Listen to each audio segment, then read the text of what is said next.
प्रधानमंत्री नरेंद्र मोदी ने कोरोना काल को दूसरे विश्व युद्ध के बाद सबसे बड़ा संकट बताते हुए कहा कि आज दुनिया भर की नजरें भारत पर टिकी हैं। पहले वैश्वीकरण को लेकर आर्थिक मसले पर चर्चा होती थी, लेकिन अब मानवता के आधार पर चर्चा करना जरूरी होगा। आज स्वास्थ्य कर्मी एक सैनिक की तरह काम कर रहे हैं और देश के लिए लड़ाई लड़ रहे हैं। आज देश में पीपीई किट, N95 मास्क बन चुके हैं और सब मेड इन इंडिया हैं। यही वजह है कि दुनिया भर की नजरें भारत के डॉक्टर्स पर लगी हुई है। आगे प्रधानमंत्री नरेंद्र मोदी ने क्या क्या कहा, जानने के लिए देखिए पॉलिटॉक्स की यह खास रिपोर्ट। ये है टॉक्स न्यूज नेटवर्क और आप देख रहे हैं पॉलिटॉक्स, राजनीति का कच्चा चिट्ठा।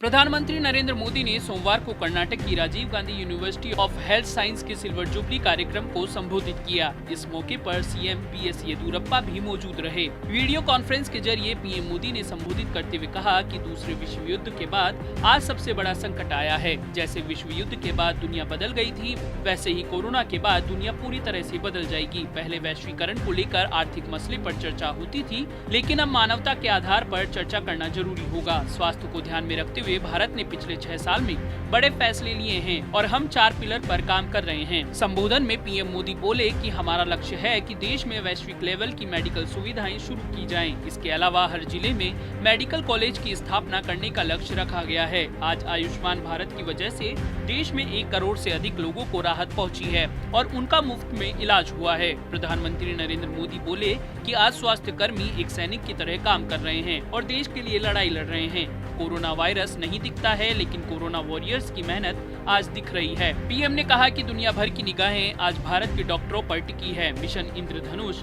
आयुष्मान भारत समेत कई अहम योजनाओं ने देश की स्वास्थ्य सिस्टम में एक नई जान फूंकी है। मेक इन इंडिया के तहत स्वास्थ्य सुविधाओं को लेकर पीएम मोदी ने कहा कि आज देश में पीपीई किट, N95 मास्क बन चुके हैं और सब मेड इन इंडिया हैं। देश में आरोग्य सेतु ऐप बनाई गई और अब तक 12 करोड़ लोग इसे डाउनलोड कर चुके हैं। देश में स्वास्थ्य कर्मियों के साथ हो रही अमानवीय घटनाक्रम का जिक्र करते हुए प्रधानमंत्री ने कहा कि इस तरह की घटनाओं को बर्दाश्त नहीं किया जाएगा। आगे से जो भी ऐसा करेगा उसके खिलाफ एक्शन लिया जाएगा। सरकार की ओर से स्वास्थ्य कर्मियों के लिए इंश्योरेंस की सुविधा की गई है। पॉलिटॉक्स ब्यूरो, दिल्ली।